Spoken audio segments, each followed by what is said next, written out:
네, 주님께서 우리 마음에 오셔서 우리의 기쁨을 충만하게 하실 겁니다. 여기 적어놨는데도 까먹네요. 네, 도와주셔서 감사합니다. 오늘은 여러분과 우리 안에 금송아지 공장이라는 제목으로 말씀을 살펴보겠습니다. 여러분 스마트폰 많이들 쓰시죠? 요즘은 어르신들도 지하철이나 버스에서 다들 스마트폰 보고 계시더라고요. 그런데 제가 최근에 뉴스에서 보니까요, 앵무새들도 사람이 도와주면 스마트폰을 쓸 수 있다고 합니다. 그것도 아주 잘 쓴다고 합니다. 앵무새들도 새들 중에서 지능이 되게 높지 않습니까? 그래서 종종 주인들 덕분에 알고 지내는 그런 앵무새 친구가 있을 수 있잖아요. 그래서 주인들이 스마트폰에다가 친구 앵무새 사진을 누르면 그 집 스마트폰으로 영상통화가 걸리게 해놨답니다. 그랬더니 서로 연락을 해서 지적이고 노래도 부르고 털도 골라주더라는 거예요. 노래를 특별히 잘하는 앵무새는 더 많은 전화가 걸려왔다고 합니다. 인기 많은 앵무새가 따로 있는 거죠. 이 이야기를 왜 하냐면 이따가 스마트폰 이야기를 좀 하려고 합니다. 먼저 본문으로 돌아가서 출애굽기 25장에서부터 모세는 산 위에서 하나님을 만나고 있었습니다. 하나님께서는 모세에게 성소는 어떻게 지어야 하는지, 안에는 어떤 예물들이 들어가야 하는지, 성막의 제단과 뜰은 어떻게 만들 것인지, 제사장의 복장과 위임식은 어떻게 할 것인지 가르쳐 주셨습니다. 그러나 백성들은 또 아론은 저 산 아래에 남겨져 있었죠. 그 남겨진 사람들은 답답했습니다. 그래서 아론은 백성들의 요구에 따라서 금으로 된 송아지 형상을 만들게 됩니다. 이 사건 때문에 25에서 31장까지 말씀하신 하나님의 명령은 이스라엘이 된통 혼이 나고 35장이 되어서야 다시 진행이 됩니다. 그만큼 오늘 이 금송아지 사건은 굉장히 중요한 사건이라는 거죠. 우리는 이 사건을 보면서 아론과 백성들을 이렇게 비웃을 수 있을 겁니다. 아니, 모세가 실종되든 말든 그냥 가만히 있으면 중간이라도 가는데 차라리 그냥 모세 버려두고 가나안 땅으로 들어가거나 아니면 이집트로 돌아가거나 하면 되는데 번거롭게 송아지는 왜 만드냐, 이런 식으로 비웃을 수 있겠습니다. 그렇죠? 보통 뭔가 하는 건 어렵고 하지 않는 것은 어렵기 때문에 하지 않는 것이 쉽기 때문에 그냥 가만히 있으면 별 문제 생기지 않았을 겁니다. 운동하기는 어렵고 가만히 앉아 있는 건 쉽잖아요.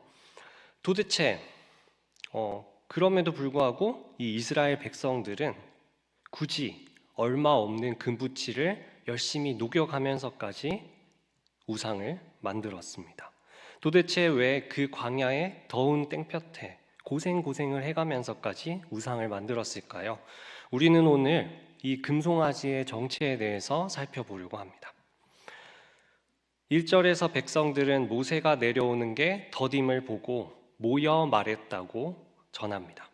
당연히 모여서 집단으로 항의를 했겠지만 사실 이 모여는 출애굽기와 민수기에서 아주 중요한 표현입니다. 카할이라는 이 단어는 야하드와 함께 어떤 장소에 모이다라는 뜻인데 광야의 여러 불평 사건들마다 등장하는 단어입니다. 민수기 14장에서 가나안 땅을 정탐하고 온 사람들의 말을 듣고 모세와 아론에게 백성들이 반기를 들었을 때, 또 16장에서 고라가 반기를 들었을 때에도 이 두 단어 중에 하나가 쓰이더라는 겁니다. 이 단어들이 항상 나쁘게 쓰인 것은 아니지만 우리는 여기서 이 단어들을 보고 얘네들 또 반기를 들기 시작했구나, 하나님의 약속을 믿지 못하고 지도자들에게 대들기 시작했구나 라는 것을 눈치채면 됩니다. 또 반역이 시작되고 있습니다. 계속 이야기를 보겠습니다. 2절에서 백성들의 요구는 무엇이었나요? 일어나라, 우리를 위하여 우리를 인도할 신을 만들라 였습니다. 앞서 20장에서는 10계명이 주어졌습니다. 10계명이 이미 앞에서 주어졌음에도 불구하고 잘도 이런 요구를 하고 있는 거죠. 그런데 덧붙여지는 한마디도 심상치 않습니다. 이 모세 곧 우리를 애굽 땅에서 인도하여 낸 사람은 어찌 되었는지 알지 못함이니라. 자, 여러분, 이스라엘을 애굽 땅에서 인도하여 낸 것은 누구죠? 모세를 통해서였지만 하나님이십니다. 이스라엘 백성들은 지금 의도적으로 왜곡해서 말을 하고 있습니다. 왜냐하면 20장에 이런 내용이 나왔기 때문입니다. 출애굽기 20장 1절에서 3절을 한 목소리로 읽어보겠습니다. 시작. 하나님이 이 모든 말씀으로 말씀하여 이르시되 나는 너를 애굽 땅 하나님 여호와니라. 너는 나 외에 다른 신들을 내게 두지 말라. 아멘. 이스라엘 백성들은 분명 하나님이 하신 선언을 엉터리로 바꾸고 있습니다. 그들을 인도한 것이 하나님이 아니라 모세였다고 착각하고 있거나 일부러 그렇게 왜곡하고 있는 거죠. 모세는 하나님의 심부름꾼이었습니다. 하나님과 이스라엘 백성 사이를 연결해주는 사람이었습니다. 그런데 지금 그런 모세가 없어졌으니 다른 연결할 방법을 만들어 달라고 요구하는 것이었습니다. 그런데 우리 한 가지 생각해 볼 것이 있습니다. 이들이 십계명의 몇 번째 조항을 어겼느냐 하는 것입니다. 이들은 나 외에 다른 신을 두지 말라고 한 제1계명을 어긴 것이었을까요? 아니면 우상과 형상을 만들지 말라고 한 제2계명을 어긴 것일까요?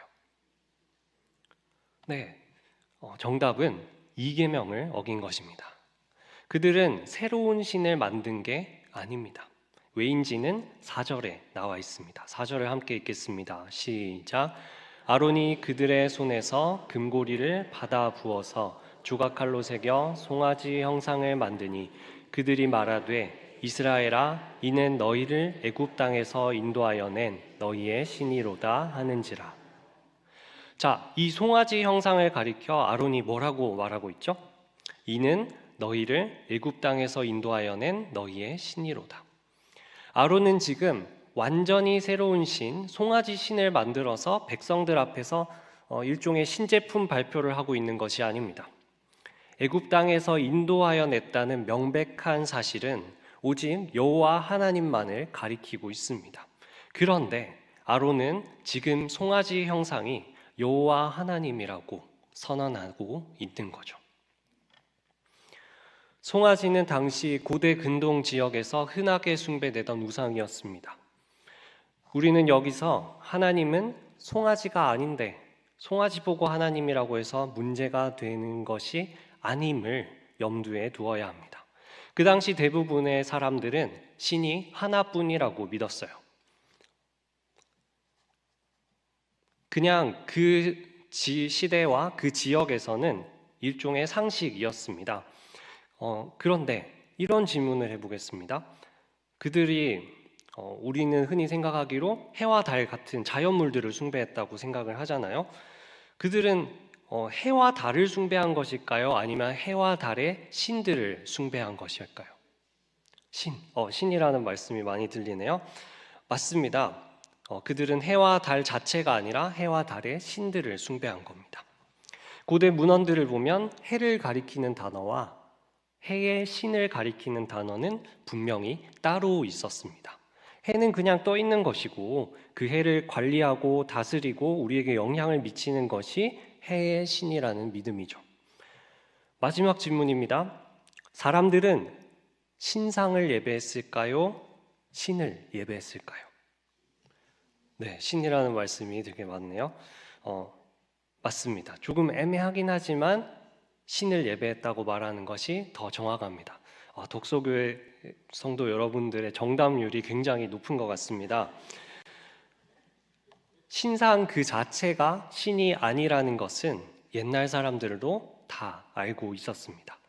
신상은 마치 아까 앵무새들의 스마트폰과 같아서 저 멀리 있어서 결코 인간이 닿을 수 없는, 인간이 직접 만날 수 없는 그 신들을 가까이에서 만날 수 있게 해준다고 믿었던 거죠. 그래서 신상에다가 분향하고 절을 하면 신상을 통해서 마치 그 전화를 받은 것처럼 신상을 통해서 그 예배를 받은 것이 됩니다. 물론 제2계명을 어기는 것은 자연스럽게 제1계명도 어기게 됩니다. 형상에 대고 절하는 것은 아무리 여호와의 하나님의 이름표를 붙이고 있다 하더라도 그것은 하나님이 아니기 때문입니다. 결국 하나님은 당시 다른 종교에서 신상을 스마트폰처럼 쓴 것을 여호와 하나님 당신께는 적용하지 못하게 하십니다. 아무리 잘 만든 신상을 통해 예배해도 하나님은 그 예배를 받지 않기로 결정하셨으며 그렇게 할 경우에는 우상 숭배가 되는 것이죠. 긴 설명이었지만 요약하자면 지금 송아지 신상을 만들어준 아론의 행동은 고대 근동 사람들의 종교적 상식을 그대로 따르고 있습니다. 모세가 산에 올라가서 살았는지 죽었는지 모르니까 여호와 하나님과 연락할 방법이 사라졌습니다. 스마트폰처럼 쓰던 게 사라졌어요. 그래서 백성들은 불안해했고 아론은 고대 근동의 제사장들처럼 여호와 하나님과 연락할 수 있는 금송아지 신상을 만들어서 백성들에게 선물해 준 겁니다. 아론이 특별히 나쁜 마음을 가져서라기보다는 아론이 여호와 하나님이 언제나 어디에나 계시며 그분의 신상을 만드는 것을 원하지 않는 분이라는 걸 이해하지 못하고 그냥 이웃 민족들이 의뢰하듯이 이스라엘 민족의 신상을 만든 것뿐이었습니다. 그렇기에 산에서 내려오면서 분노한 모세에게 아론은 이렇게 이해하기 힘든 대답을 합니다. 32장 24절을 함께 읽겠습니다. 시작. 내가 그들에게 이르기를 금이 있는 자는 빼내라 한즉 그들이 그것을 내게로 가져왔기로 내가 불에 던졌더니 이 송아지가 나왔나이다. 자, 금붙이를 불에 던졌더니 이 송아지가 나왔다. 아론은 지금 모세를 바보로 알고 이런 새빨간 거짓말을 하고 있는 것이 아닙니다. 아론은 지금 굉장히 종교적인 대답을 하고 있습니다. 고대 근동의 신상 만드는 작업이 그 과정이 그러했기 때문입니다. 물론 진짜로 금을 던졌다가 뭔가 신상이 튀어나오는 게 아니라요. 제사장이 장인들을 데리고 열심히 신상을 만듭니다. 그리고 그 신상이 완성이 되면 한참 동안 종교의식을 치릅니다. 스마트폰을 사면 처음에 개통하고 설치하는 거랑 비슷한데요.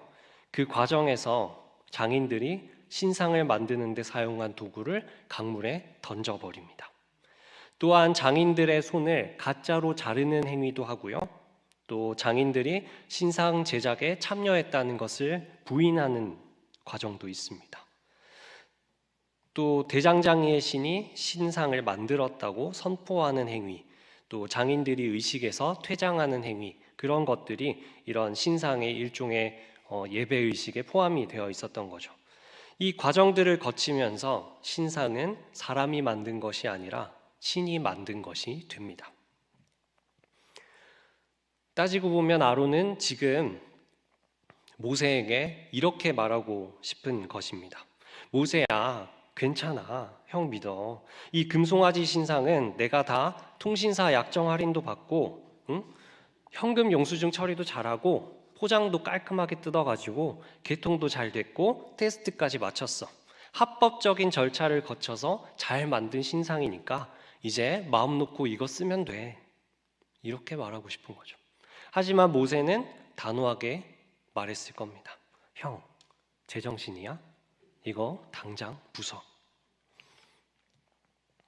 지금까지 길게 금송아지 신상 이야기를 했습니다. 지금 무슨 일이 일어난 것인지 정리하자면 형상을 새겨서는 안 되는 여호와 하나님을 예배한답시고 형상을 새겼습니다. 여호와 하나님은 어디에나 계시며 유일하신 하나님이신데 언제나 어디에나 있지 못하고 근처 지방만을 다스리는 여러 잡스러운 신들 중 하나와 똑같은 방식으로 예배했습니다. 이것이 하나님과 모세를 분노하게 한 금송아지 사건의 핵심입니다. 우리는 어릴 적부터 이 사건을 우상 숭배의 전형적인 사건으로 배웠습니다. 정확합니다. 그런데 우리 집에는 이런 신상이 없습니다. 심지어 우리 교단은 오랜 개혁주의 전통을 이어받아서 예배당에 우상 비슷하게 사용될 수 있는 것들을 모두 치웁니다. 전혀 사용하지 않습니다. 눈에 보이는 것은 우리가 현혹되기 쉽고, 그렇기에 은연중에 만약에 그 십자가라 할지라도 그것을 예배할 위험을 피하고자 기독교의 가장 중요한 상징인 십자가마저도 예배당에 함부로 설치하지 않기로 했습니다. 그렇기 때문에 우리는 우상 숭배에 대한 걱정을 거의 하지 않고 살아갑니다. 명절 때 가족의 일부가 아직 예수님을 믿지 않아서 제사 가지고 문제가 일어날 수는 있겠습니다만, 그런 경우가 아니면 정말 별로 우상에 대해서 걱정하고 살지는 않습니다. 여러분 혹시 집에 불상이나 동물 신상 같은 거 모셔둔 분 계십니까? 적어도 세례받은 신자라면 누구나 그런 짓은 하지 않을 줄로 압니다. 심지어 그냥 예수 안 믿는 사람들조차도 요즘 누가 집에 그런 거 들여놓겠습니까? 그러나 이 사건을 통해 우리가 배울 수 있는 것은, 성경에서 말하는 우상 숭배란 본질적으로 다른 신을 예배하는 것이 아니라 삼위일체 하나님이든 나무가 됐든 불이 됐든 달이 됐든 해가 됐든 결국에는 내 마음대로 예배하려는 것, 그리고 하나님이 아닌 다른 것들을 끼워 넣어서 예배하는 것을 가리킨다는 겁니다. 우리는 정말 절에 가지 않고 무당집에 가지 않으니까 우상 숭배로부터 자유로울까요? 아니요, 그렇지 않습니다. 오늘 말씀에 따르면 우리는 하나님을 예배한다는 핑계로 우상을 숭배할 수 있습니다. 여기에는 두 가지 방법이 있습니다. 제가 두 가지 방법 알려드릴 테니까 알아두셨다가 나중에 혹시나 우상 숭배할 일이 있으면은 사용하지 마십시오. 자, 첫째, 우리는 하나님이 원하지 않으시는 방법으로 예배할 수 있습니다. 두 번째는 하나님을 예배하는 척하면서 다른 것을 동시에 예배할 수 있습니다. 이 둘은 따지고 보면 하나라서 신자든 신자가 아니든 모든 사람을 유혹합니다. 그렇기에 이 문제는 치명적이죠. 가장 거룩한 태도로 예배당에 나와 성경을 펼치고 찬송가를 부르는 신자가 알고 보니 자기도 모르게 우상을 숭배하고 있을 수 있다는 겁니다. 현대사회에도 우상 숭배는 만연합니다. 팀 켈러라는 목사님은 이렇게 설명했습니다. 우리 현대사회도 고대사회와 근본적으로 다르지 않다. 문화마다 그 문화를 지배하는 우상이 있다. 제사장과 토템과 의식도 있다. 사무실이나 헬스장이나 스튜디오나 또 경기장 같은 신전이 있어서 행복한 삶이라는 복을 얻고 애군을 물리치려면 거기서 제사를 드려야 한다. 미모와 권력과 돈과 성취의 신이란 바로 우리의 개개인과 삶과 사회 전반에서 신적 위치를 점한 것들이 이것이 아니고 무엇이겠느냐. 조금 더 이어집니다. 우리가 아프로디테 우상 앞에 무릎 꿇지는 않을지 몰라도 오늘날 많은 젊은 여성이 외모와 몸매에 과도히 집착한 나머지 우울증과 각종 섭식장애에 시달린다. 실제로 아르테미스에게 향을 피우지 않아도 돈과 성공을 세상 최고의 가치로 떠받들면 우리도 자녀를 일종의 인신제물로 바치는 것이다. 직장에서 높은 자리로 올라가고 더 많은 재물과 위신을 얻고자 가정과 공동체마저 팽개친다. 현대사회가 숭배하는 우상들의 예를 들어주신 거죠. 여러분, 공감이 좀 되십니까? 저는 별로 안 되실 것 같아서 2025년 한국 버전으로 다시 번역을 좀 해보았습니다. 이런 거죠.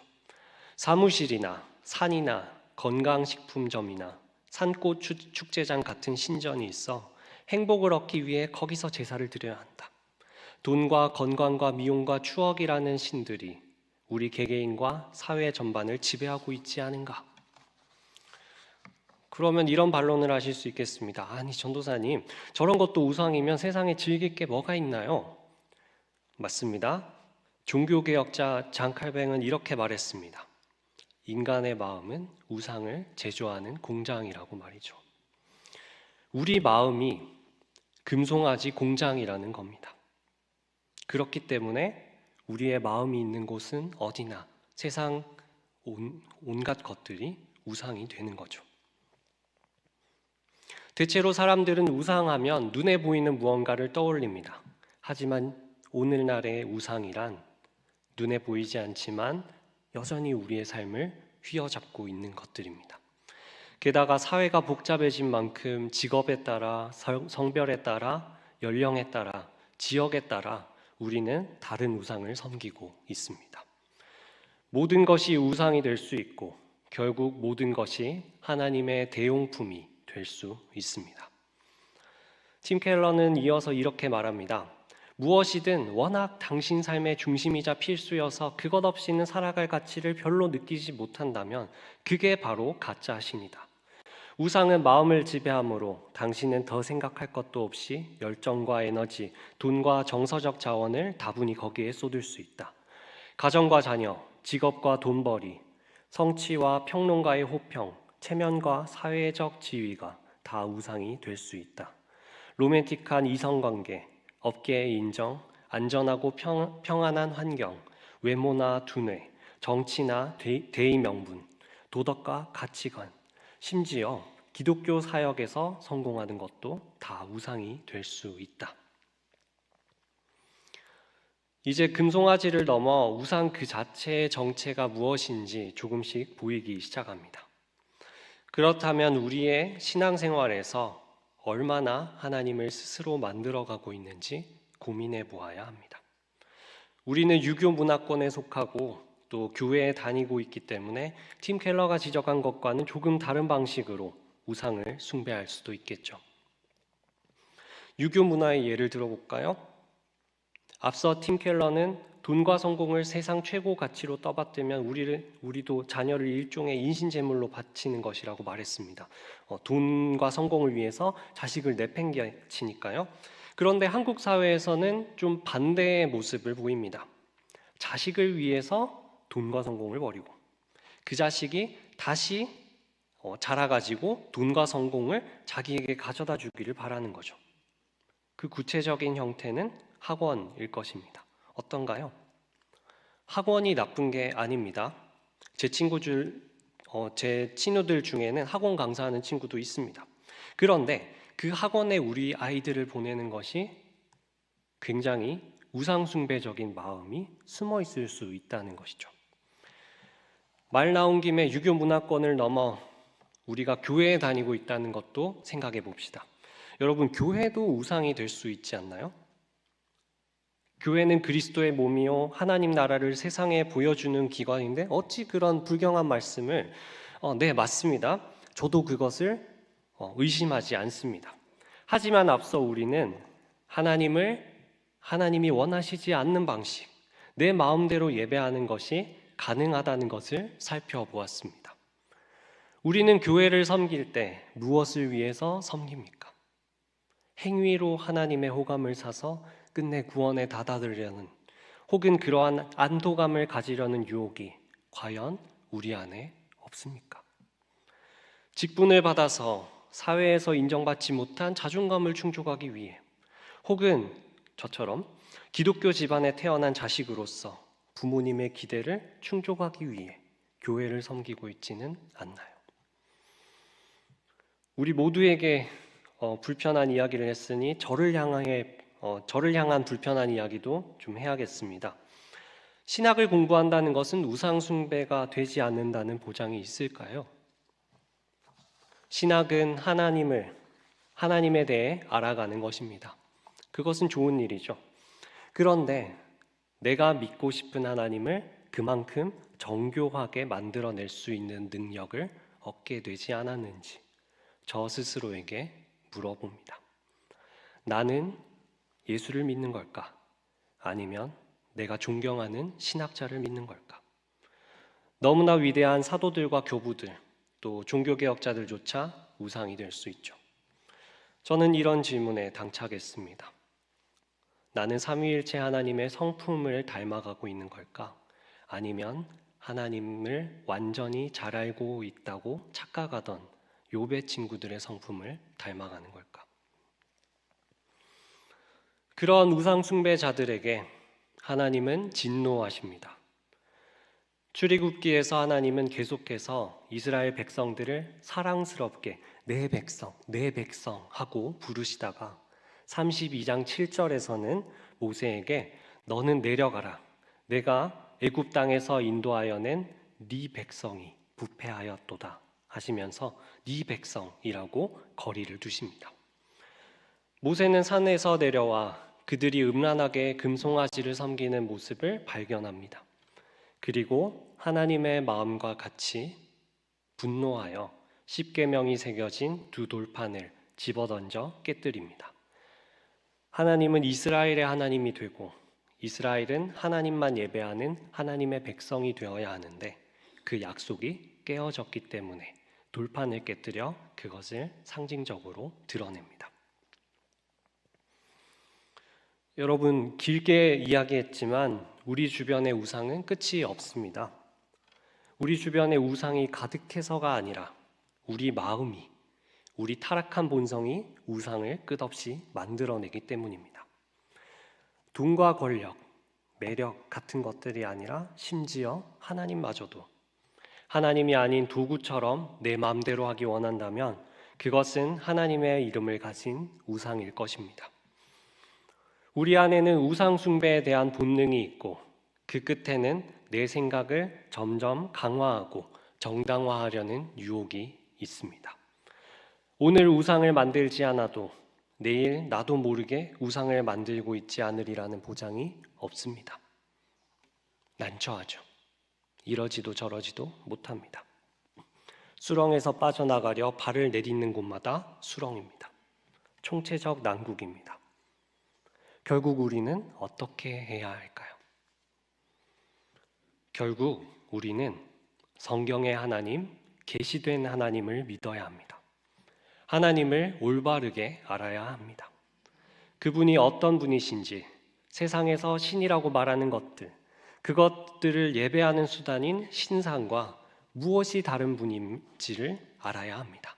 그래서 호세아서 4장 6절은 이렇게 말합니다. 함께 읽겠습니다. 시작.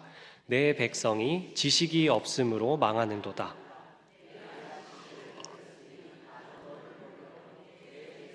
되지 못하게 할 것이요 내가 내 하나님의 율법을 잊었으니 나도 내 자녀들을 잊어버리리라. 아멘. 호세아서는 직접적으로 우상 숭배의 문제를 다룹니다. 그리고 호세아는 이스라엘 백성들이 우상을 숭배하는 이유를 하나님을 모르는 것, 하나님을 아는 지식이 없는 것에서 찾습니다. 지식, 이것이 우상 숭배와 무슨 관련이 있을까요? 성경에서 안다는 말은 그냥 머리로 아는 수준을 넘어섭니다. 복잡하게 원어와 용례를 살피지 않아도 오늘 출애굽기 본문에서 아론과 백성들이 저지른 일은 하나님에 대한 올바른 지식이 없었기 때문이죠. 그들이 일반적인 다른 우상들과 어떻게 하나님이 다른지 알지 못했기 때문입니다. 어떻게 다르게 예배해야 할지 몰랐기 때문이죠. 그렇기에 우리는 하나님을 알아야 합니다. 하나님을 어디서 알 수 있을까요? 당연히 성경입니다. 그렇기에 우리는 성경을 읽어야 합니다. 그냥 꾸준히 읽어서 많이 읽어서 고행을 통해서 공덕을 채우는 그런 것이 아니라 꼼꼼히 읽고 체계적으로 읽고 푹 빠져 읽음으로써 하나님을 아는 지식이 생겨나야 합니다.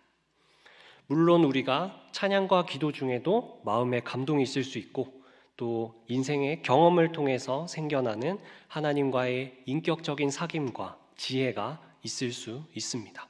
하지만 그 모든 것들은 성경에 계시된 내용을 바탕으로 이루어져야 합니다. 그런데 여러분, 정말 그걸로 충분한가요? 두둥. 굉장히 난처한 질문이죠. 오직 성경 말고 여기서 더 이야기할 게 있어? 이런 문제가 있는 거죠. 우리는 성경 읽으면 무슨 소리인지 다 찰떡같이 알아듣고 실행합니까? 우리 자신을 돌아보건대 결코 그렇지 않습니다. 우리는 하나님께 반역했고 본성적으로 하나님을 거부하고 있기 때문입니다. 따지고 보면 우리는 타락한 죄인인데 얼마나 우상 숭배에 일종의 재능이 있겠습니까? 안 가르쳐줘도 누구나 잘하는 것이죠. 그런 우리가, 이미 하나님을 멀리 떠난 우리가 어떻게 하나님의 말씀을 올바르게 알아들을 수 있겠습니까? 듣더라도 이해하지 못하거나 거부하거나 교묘하게 왜곡해서 받아들일 뿐이겠죠. 우리는 공고한 사람들입니다. 어떻게 하면 좋을까요? 그 답은 11절에서 14절에 나옵니다. 제가 읽어드리겠습니다. 모세가 그의 하나님 여호와께 구하여 이르되 여호와여 어찌하여 그 큰 권능과 강한 손으로 애굽 땅에서 인도하여 내신 주의 백성에게 진노하시나이까? 어찌하여 애굽 사람들이 이르기를 여호와가 자기의 백성을 산에서 죽이고 지면에서 진멸하려는 악한 의도로 인도해 내었다고 말하게 하시려 하나이까? 주의 맹렬한 노를 그치시고 뜻을 돌이키사 주의 백성에게 이 화를 내리지 마옵소서. 주의 종 아브라함과 이삭과 이스라엘을 기억하소서. 주께서 그들을 위하여 주를 가리켜 맹세하여 이르시기를 내가 너희의 자손을 하늘의 별처럼 많게 하고 내가 허락한 이 온 땅을 너희의 자손에게 주어 영원한 기업이 되게 하리라 하셨나이다. 여호와께서 뜻을 돌이키사 말씀하신 화를 그 백성에게 내리지 아니하시니라. 아멘. 모세가 분노하시는 하나님 앞에 나아갑니다. 모세는 하나님의 얼굴을 본 사람이요 하나님과 친구처럼 대면하여 알던 사람이었습니다. 모세가 백성들을 위하여 하나님 앞에 나아가 노를 그치시고 뜻을 돌이키기를 간구했을 때 하나님은 뜻을 돌이키셨습니다. 이제 우리 곁에 모세는 없습니다. 누가 우리를 대신하여 하나님께 간구해 주시겠습니까?